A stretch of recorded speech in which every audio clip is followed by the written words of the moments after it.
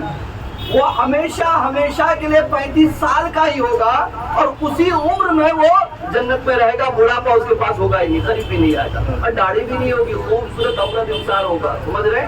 تو یہ ہے الحمدللہ اللہ کے انعامات میں سے یہ بڑا انعام ہے کہ جو اہل بیت سے محبت کرے اس کا بوڑھاپا جوانی میں تبدیل ہو جائے گا. جو اہل بیت سے محبت کرے اس کا بوڑھاپا جوانی میں تبدیل ہوگا, اس کو جوان بنا کر کے جنت میں داخل کیا جائے گا. عیب والا ہوگا تو عیب سے پاک کر دیا جائے گا, شکل صورت کا کم ہوگا تو اللہ خوبصورت بنا دے گا اور بنا کر جنت میں داخل فرمائے گا. یہ بتائیے کہ اہل بیت سے محبت کرنے سے فائدہ ہم کو ہو رہا ہے کہ اہل بیت کو ہو رہا ہے؟ ہم کو ہو رہا ہے. ہم کو. تو یہ اجرت کیسے بھائی؟ اگر اجرت ہوتی تو ان کو فائدہ ہونا تھا نا. یہ اجرت تھوڑا ہے, یہ تو انعام ہے سرکار کی طرف سے, بے شک جو ہمیں فائدہ مل رہا ہے. اچھا ایک حدیث پاک ہے, یہ حدیث بھی یقین جانیے آپ, کوئی کروڑ پتی, ارب پتی, خرب پتی کتنا ہی ہو, کتنی ہی دولت اس کے پاس ہو, کتنی ہی دولت اس کے پاس ہو, جب وہ مرے گا تو یہ گارنٹی اور یقین کے ساتھ کہہ نہیں سکتا میرا بیٹا روزانہ میری قبر کے پاس آ کر کے ایصال ثواب کرے گا, نہیں کہہ سکتا ہے. وہ کتنی ہی زمین جائیداد سرمایہ اپنے وارث کو چھوڑ کے کیوں نہ جائے, وہ مرتے وقت یہ یقین سے کہہ نہیں سکتا کہ یہ میرے مرنے کے بعد میری قبر پہ آتا جاتا رہے گا روزانہ اور ایصال ثواب کرتا رہے گا, نہیں کہہ سکتا ہے. مثال کے طور پر آپ نگاہیں دوڑا کر دیکھیے اپنے پاس پڑوس میں, تو آپ کو نظر آئے گا